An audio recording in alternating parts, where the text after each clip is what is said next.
Hello everyone, welcome today yet again to another one-shot video.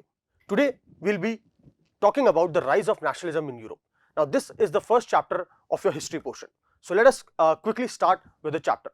Now first of all, a brief introduction about the chapter, that is we'll be looking at how nationalism developed in Europe following the French Revolution. That is how the ideas of French Revolution shaped up the idea of nationalism in Europe. And in this we'll be talking about then the making of nationalism in Europe, then different classes which were existing in Europe at that time, and later on the struggles which they faced during those creation of nation states that they witnessed during this period, that is the age of revolutions, and later on how the unification process of Germany, Italy and Britain happened, and then lastly we'll be looking at how we visualize a nation, and after that nationalism and imperialism, when they are combined, what disasters that can bring.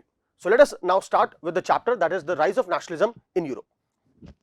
Now, as you can see the world map here, we have Europe here, that is circled in or marked in blue color.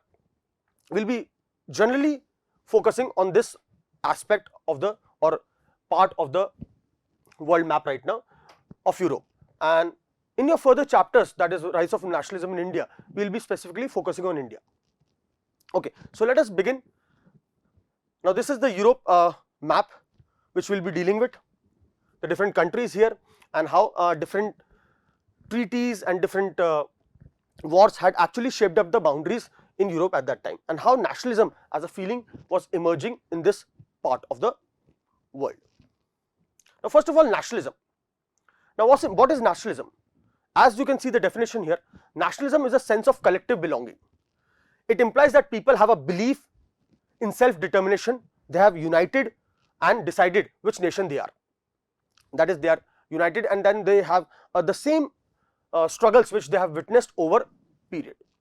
The concept and practices of a modern state in which a centralized power exercises sovereign control over a clearly defined territory. Sovereign control, that is, no one has any authority to dictate in the internal as well as external matters of that particular country. Then they had a clearly defined territory and had been developing over a long period of time in Europe. Now this is a definition of a modern state, but a nation state where the rulers as well as the ones who are being ruled now developed a sense of common understanding that they are a group of one people. It was one in which the majority of its citizens and not only its rulers came to develop a sense of common identity and shared history of descent. This commonness does not exist from time immemorial. Now this was not there since the beginning, it was actually created by the people. It was forged through struggles, through the actions of leaders, that is nationalist leaders you can say, and the common masses and the people. Now what are the bonds that create nationalism? You can see here nationality, that is a belief in common ethnic ancestry, language, a common language, then the culture, you have a shared idea of history, that is a common past, then if you have a common religion, and territory, that is a definite territory in which all the citizens of the same language, having the same history and same culture are residing.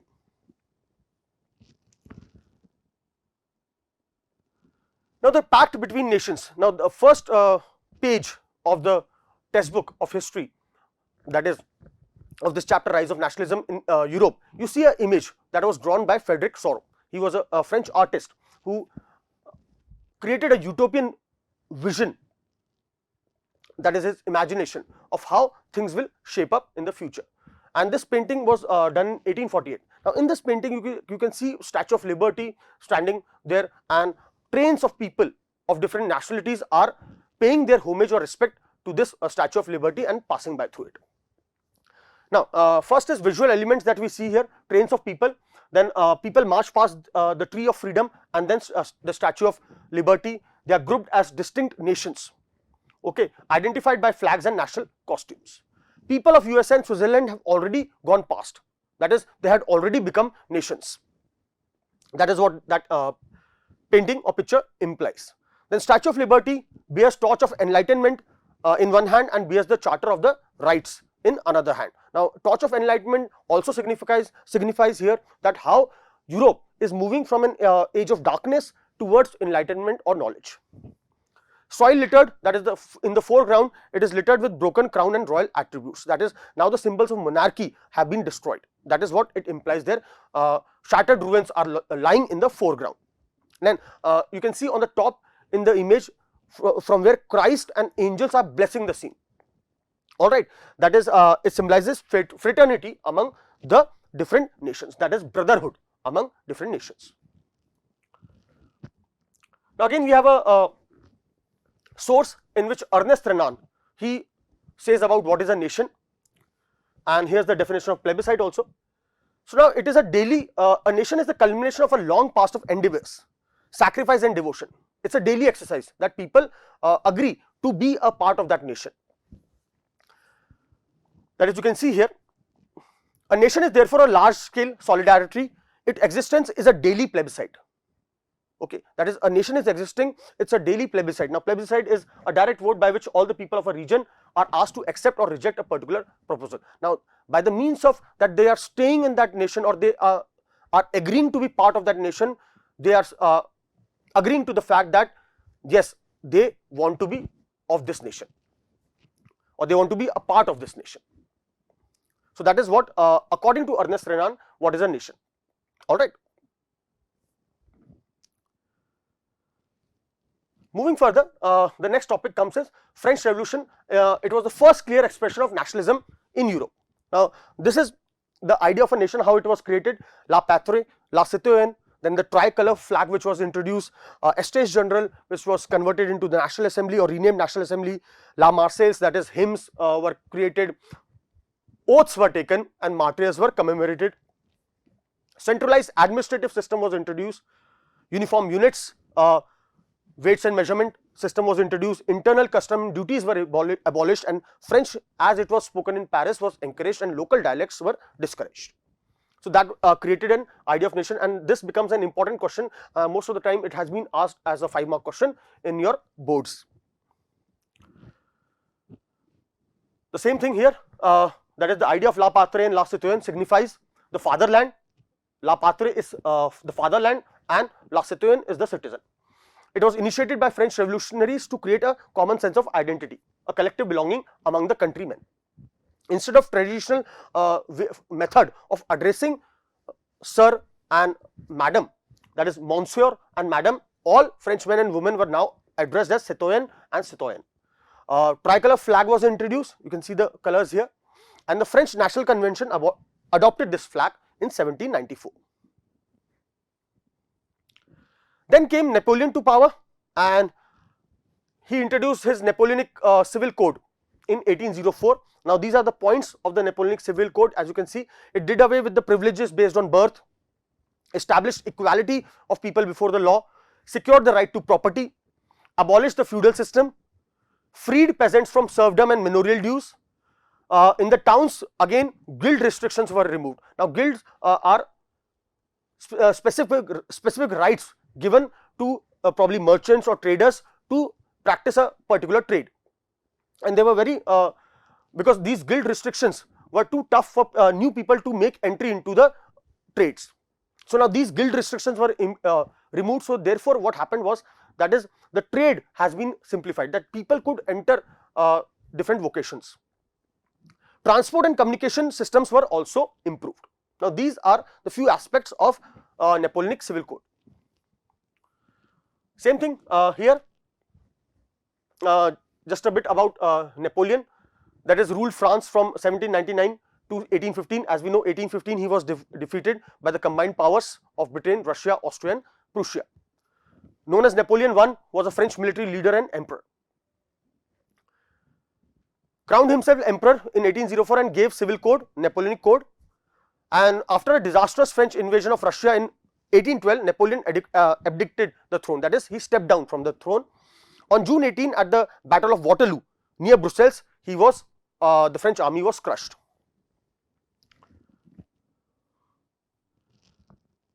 Now later on, earlier, when Napoleonic people or Napoleonic armies were invading or rest of the Europe, they were welcomed. they are seen as harbingers of liberty, and people of these regions welcomed Napoleon to come, and they thought that Napoleon will liberate them from their system of monarchies or aristocracies or autocratic rule of the monarchs. Later on, people themselves became hostile towards Napoleon.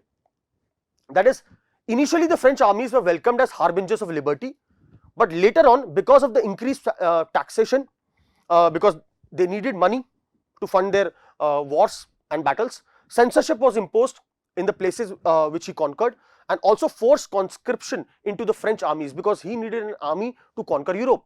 So therefore, all these became actually the negative points, because of which Napoleon, or the demerits, why Napoleon was hated by people later on. This is about the planting of tree of liberty in Germany, painted by Karl Caspar Fritz. You can see here French soldiers have been portrayed as oppressors, all right, in the areas where they went.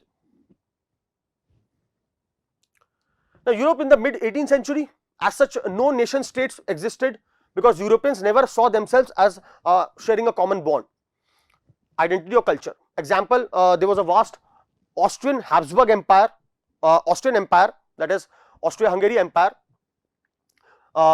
It consisted of French, Italian as well as German speaking people in it.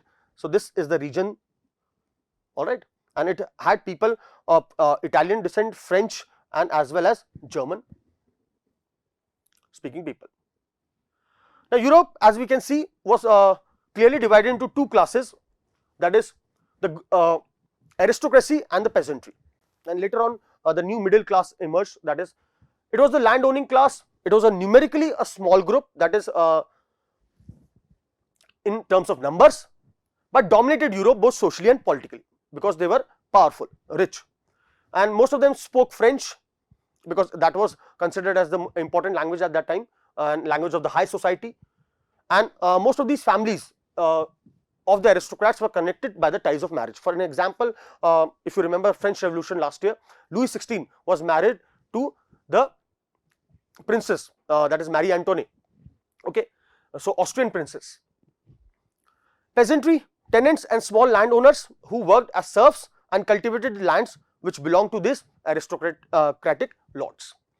So now the growth of trade and industrial production facilitated the growth of towns and rise of commercial class of traders. Now, as slowly industrialization started happening in Europe, and people started moving from villages to these towns and cities, and slowly a new class started developing, and also because of colonization, classes of people like your traders, your merchants, then sailors, all these lawyers, all these new classes were emerging in Europe, and that is we term as middle classes. Now, these classes were educated and also had money with them. So consequently, the new conscious, educated, liberal middle class emerged and popularized nationalism and stood for the abolition of aristocracy. Now, this is the class, that is the middle classes wanted an end for aristocracy. Now, coming on to our next topic, that is liberal nationalism. Now, what does liberal mean? Liberal means, it is the root word is liber, okay, means individual freedom. Till then, individual freedom did not have a position in front of the kings or monarchs. Equality before the law, that everyone should be equal before the law. Government should be by consent, and freedom of markets, so that the trade could be practiced easily without much restrictions or without much government control. Abolition of state imposed restrictions and on the movement of goods and capital. Liberalism became the main concern in Europe after the French Revolution, that is after 1789. Now, universal adult suffrage was not granted to the people by the Napoleonic Code. Men without property and women were denied the right to vote. Now, liberal nationalists were not completely Democrats, that is why, because they did not want, or they did not advocate for the rights of men, that is voting rights for men without property or for women. Women were made subject to the authority of men, and markets were not free as the 39 confederacies of France had their own laws which posed problems for the free movement of goods. There were no standard weights and measures and no fixed rates of custom duties, which again greatly affected the trade.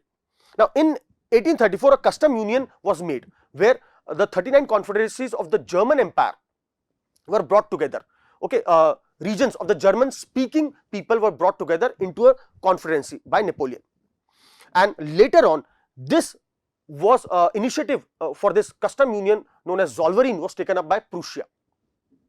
So in 1834 a custom union or Zollverein was formed at the initiative of Prussia and joined by most of the German states. Now because of this economic liberalism was the key concept here, through which they were trying to unify these places or join these places.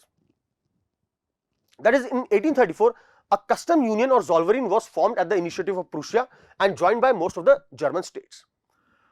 Now this trade union, that is customs union, abolished the tariff barriers which they had to pay by crossing different regions or different areas, and reduced the number of currencies. Earlier there was the number of currencies which existed in these regions was almost 30, now which they reduced to 2.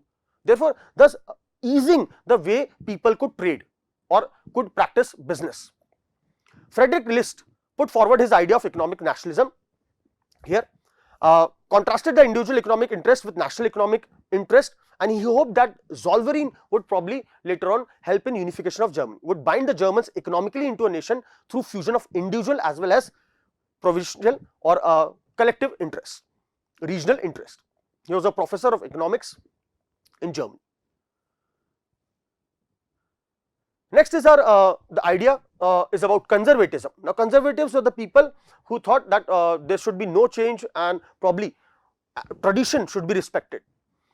That is, stands for the preservation of the traditional institution of state and society such as monarchy, the church, social hierarchies and the family, along with modern changes introduced by Napoleon. Now after 1815 they also started advocating about or wanted some kind of concessions they thought that should be given, so that they could suppress the growing sentiments of nationalism among the people or the revolutionary ideas among the people of that time.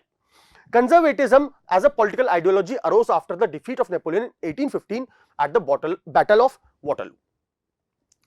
Conservative regimes now which were established after Napoleon was defeated were autocratic in nature, were intolerant to the people or criticism and dissent, that is, they did not like any kind of criticism against them, and adopted the censorship because again so that they could control what is being said or circulated of press and curbing the liberal ideals, discouraged any questions that challenged their legitimacy or their authority. Now in this point again, Congress of Vienna, after the Battle of Waterloo in 1815, these combined the powers which had defeated Napoleon met in Vienna, and it was hosted by Duke Metternich for drawing a new settlement for Europe and restoring the monarchies that were overthrown by Napoleon for creation of a new conservative order. The salient features of the treaty were as follows. First of all, the Bourbon dynasty was again restored in France. Louis XVIII was crowned king. France was disposed of its conquered territories. Later on Louis XVIII died in 1824, and then we will be looking at it later. Kingdom of Netherlands, which included Belgium, was set up in the north, and Genoa was set up in the south for preventing French expansion in future. Prussia was given new territories including a portion of Saxony, and Austria got control over northern Italy. Russia got Poland, and Napoleon's confederation of 39 states was not changed and imposed censorship laws. So these were what these changes which were brought about by the Congress of Vienna in 1815 in Europe. Last point of this heading, that is the making of nationalism in Europe, is the revolutionaries. Now again, the first people we looked at were the liberals, that is then conservatives, and now we are looking at the revolutionaries.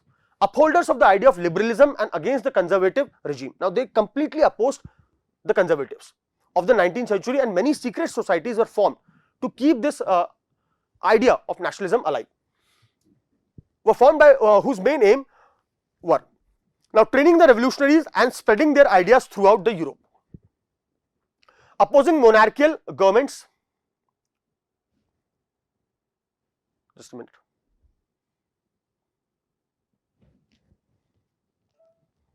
Okay. opposing monarchical governments established after the Vienna Congress of 1815, and fighting for liberty and freedom from autocratic rule. These were the things which they wanted to do. Emphasizing the idea of creation of nation states. Now, one of the most important revolutionaries which has been talked about here is Mazzini from Italy.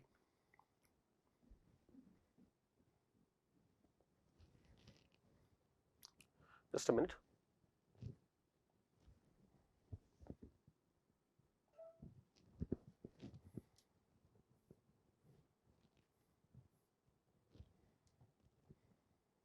Okay. So now, Mazzini. Mazzini was born an Italian revolutionary, born in Genoa, Italy in 1807.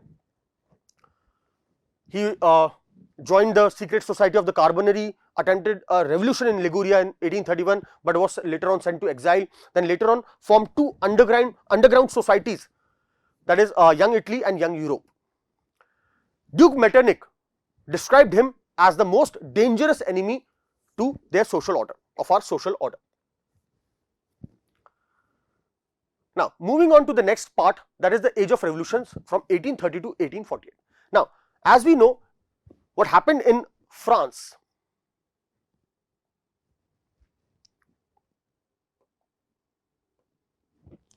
that is 1830,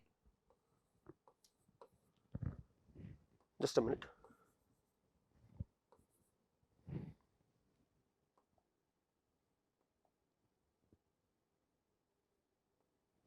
Okay.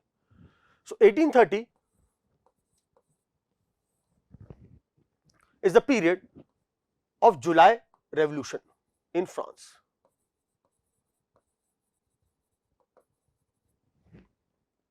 Now, as we know, 1815 again Bourbon dynasty was established in France, and the king, the Louis XVIII, died in 1824, and after that for 6 years Charles X occupied the throne, but again he was very autocratic and believed in the divine rights of kings. So conditions were becoming quite bad or grim in France, and 1830 July Revolution, again France from a monarchy became a constitutional monarchy. Now here is the thing about how history repeats itself, that as we know about French Revolution, 1789 from monarchy it became a constitutional monarchy, and later on during the reign of terror it again had become a republic.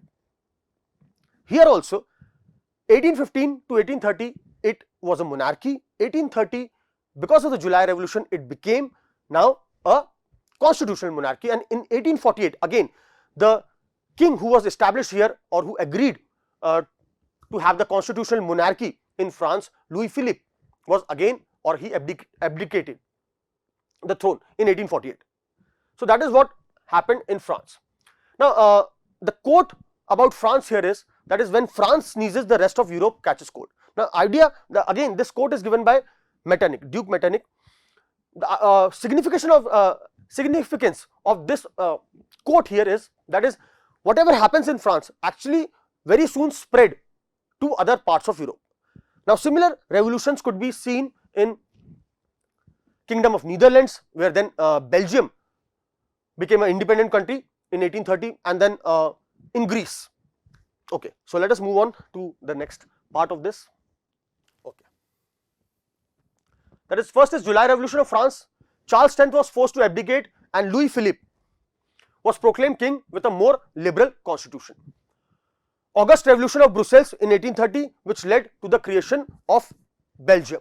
Belgium separated from the Kingdom of Netherlands, and a provisional government declared independence on October 4th, 1830.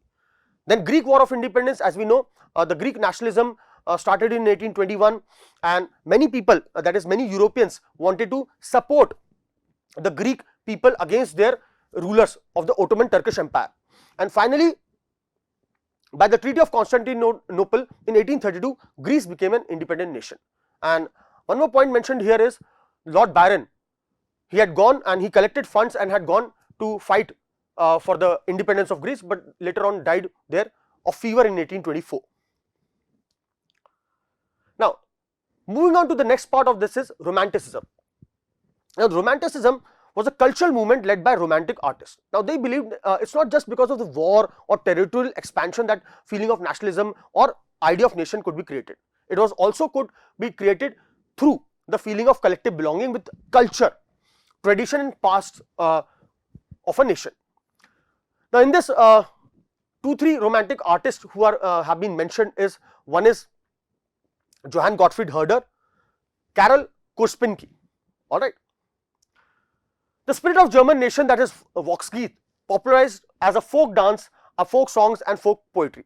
The German philosopher Johann Gottfried Herder claimed that true German culture could only be seen among the common people and not among the rich people. Was to be discovered among the common people, that is Das Volk. Karol Korspinski kept the idea of Poland, nationalism in Poland, alive through his operas and dances. As we remember that Russia was given a part of Poland, and they started imposing Russian language and customs there on the Polish people. Poland began to use language as a weapon of national resistance, and Polish was used for even for church gatherings and all religious instructions. Next part is hunger, hardship and popular revolt. Now, that is why this complete topic is referred to as age of revolutions, which was happening in Europe. Now, in 1848 also, revolution in France happened, sometimes known as the February Revolution, was one of a wave of revolutions of 1848 in Europe. Cause again, increase in population led to unemployment, rise in food prices, poor harvest, all these things. So, here also you can see the cause and effects of the 1848 revolutions. Spread of enlightenment ideas, all these were long term causes, growth of nationalism and ideas of liberalism, poverty which was being caused by the industrial revolution, immediate causes.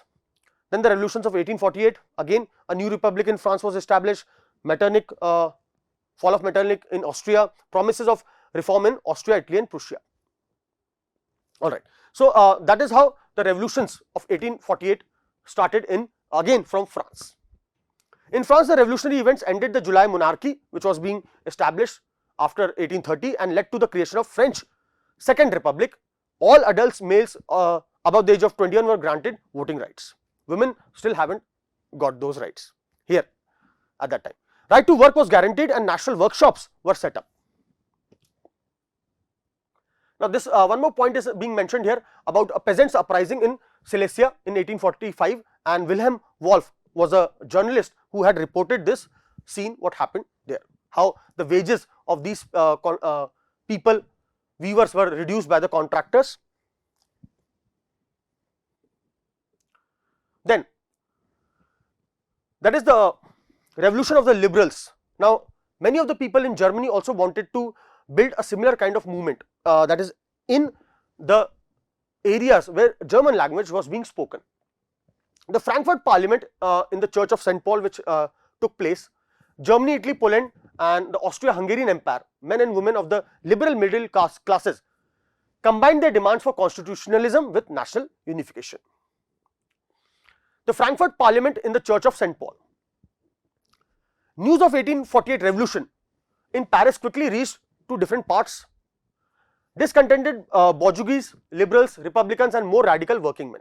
On May 18th, 831 delegates from various German states assembled in Frankfurt, and they held a parliament there. They drew up a constitution, and with that they went to the king, monarch of Prussia, to accept it and finally allow for a constitutional monarchy to be established with a constitution. But he rejected that offer. Why? Because he knew if he accepted that, his powers would be reduced. The assembly produced the so-called Frankfurt Constitution for a German nation to be headed by a monarchy subject to a parliament. Now, the parliament was dominated by the middle classes who resisted the demands of workers and artisans. Now, that became a problem why this assembly could not actually carry on further.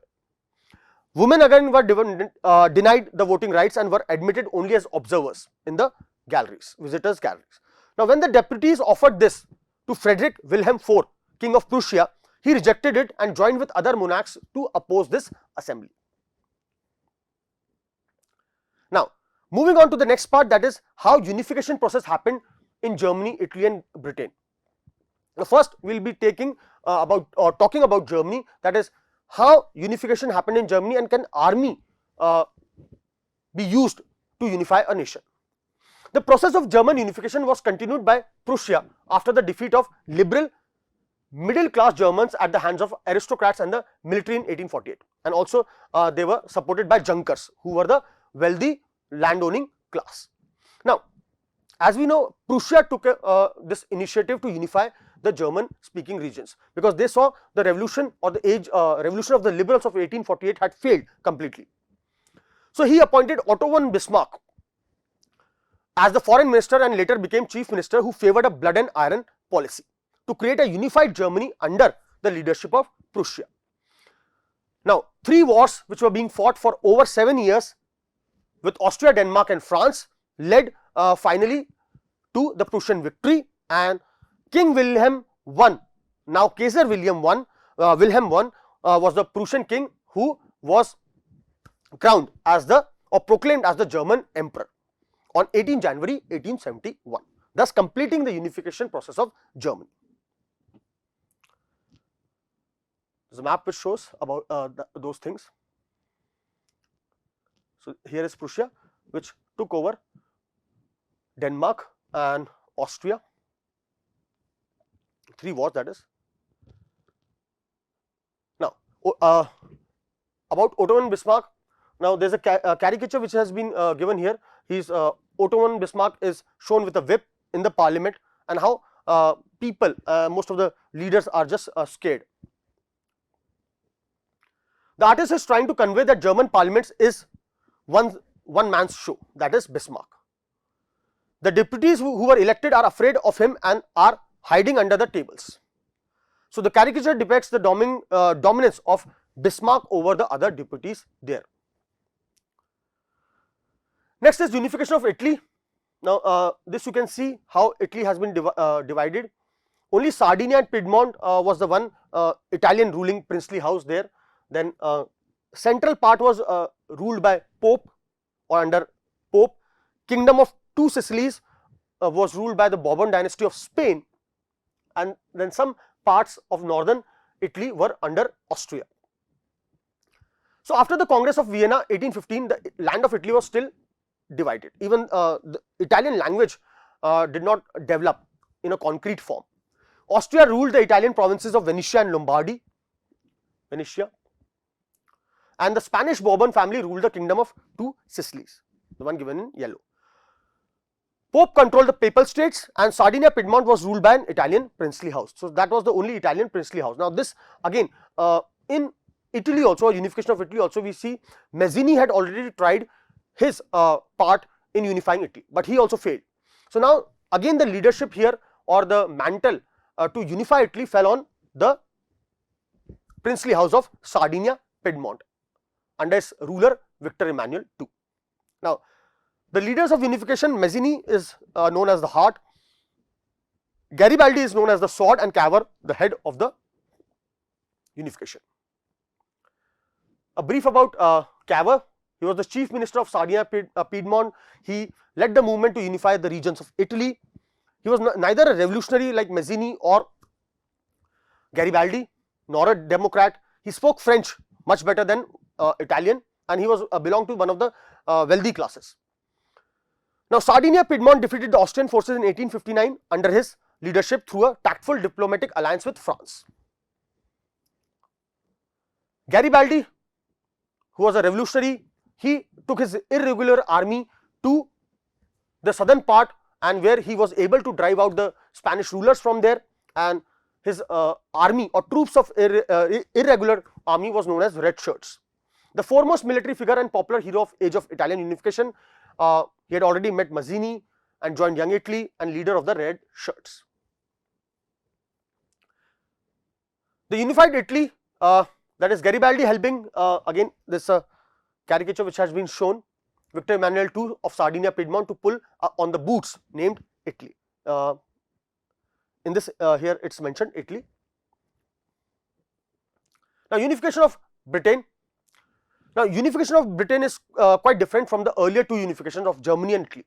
Now here it was not because of some territorial expansion or through war. It is how one particular community became dominant over other communities of the region, and they started dominating them or bringing them under their fold. Unification of Britain was not the result of a nationalist revolt. Now, there were four main ethnic groups, that is English, Welsh, Scottish and Irish. An Act of Union, the first one in 1707 between England and Scotland, that resulted in the formation of the United Kingdom of Great Britain, and later on Ireland was also made part of the Britain. The British Parliament was henceforth dominated by its English members, because now there is a clear reason, because of colonization, and that is England started dominating most of the regions in the world. Now, the English people became quite wealthy and they had a definite influence over the other regions. The Scottish Highlanders were forbidden to speak their own language, that is Gaelic language, or wear their traditional national dress, and large numbers were forcibly driven out of their homelands. Ireland also suffered a similar fate. It was a country deeply divided between Catholics and Protestants. The English people, or the England was generally Protestant. The English people helped the Protestants of the Ireland to establish their dominance over a largely Catholic country. The symbols of New Britain, which were being forced again on these other regions, were the British flag, that is Union Jack, the national anthem, that is God Save Our Noble King, and the English language were actively promoted, and the older nations became or survived as subordinate units of this group, partners in this union. Okay, now moving on to the next part of the chapter, that is how you visualize a nation. Now, many of the people in the kingdom of Two Sicilies, when Garibaldi reached with his troops, the farmers or the peasants who were illiterate population there, that is, they believed, they did not know what is Italy. So, actually when they were raising slogans La Italia, they actually thought that La Talia is the name of the wife of Victor Emmanuel II, and they are fighting for her. So, artists at that time needed any abstract idea how to convey it to the people. So, they need allegories at that time to visualize a nation. Now, this image of Marianne, which was a symbol of France, was not any women. Okay, it was just an imagination to portray how probably the idea of a nation. Similarly, how we use it for Bharat Mata. Allegory, when an abstract idea, for instance greed, envy, freedom or liberty, which is not very easy to express, is expressed through a person or a thing. An allegorical story has two meanings, that is, one is literal meaning which you can read, and one is a symbolic meaning of it. Now, in France, that is Marianne, her characteristics were drawn from those of the liberty as well as the republic, the red cap, the tricolour and the cockade which is used. Now, here is the allegory for the German nation, that is Germania, wears a crown of oak leaves, and as the German oaks stands for heroism. It was painted by Philip Waite in 1848. And this is about Britannia. Again, a map celebrating the British Empire. Britannia, the symbol of British nation, is triumphantly sitting over the globe. That is how Britain has conquered the world. That is what it signifies here. Now, the balance of power was shifting in Europe. That is, the Congress of Vienna established 5 great powers in Europe: Britain, France, Austria, Prussia and Russia. By 1871, however, Britain and Germany were the clear 2 major powers, the most powerful. The European balance of power had broken down. Now, that is where the feeling of nationalism combined with imperialism. Now, in the area which was known as Balkans, that is the Ottoman Turkish Empire, was slowly disintegrating, and now many of the nationalities that is there wanted their own freedom. Now, this was also seen by the 4 great powers in Europe, who also were eyeing that opportunity to take over these regions so that they could expand their area of influence. Nationalist groups began or became increasingly intolerant of each other and ever ready to go to war. Now, this feeling of nationalism, that is, I am the best. Now, French people are saying that the French language, French culture is the best. Russians are doing the same thing, Germans are doing the same thing. So, now how you prove them, or how to prove that who is right or who is wrong? So, they had to go to war, and war was the only solution. That is what they were seeing at that time. After 1871, nationalist tensions mounted in Europe in the area which is known as Balkans. The Balkans was a region of geographical and ethnic variations. Different kinds of people were living there. A large part of Balkans was also under the Ottoman Turkish Empire. The spread of ideas of romantic nationalism from Europe to these areas again sparked the people to have their own nations created. In the Balkans, and downfall of Ottoman Empire made this region very explosive. There were intense rivalry among the European powers as well over trade and colonies. This led to a series of wars in region and finally the First World War. That is, when we say when nationalism is combined with the feeling of imperialism that led Europe to disaster, which we know as the First World War. Now, imperialism is a policy of extending a nation's power and influence through diplomacy or military force beyond their own borders. Now, that is how they are trying to slice up the world between them. Okay. All right. So, this was one short video for the chapter The Rise of Nationalism in Europe. I hope you enjoyed it. Thanks a lot.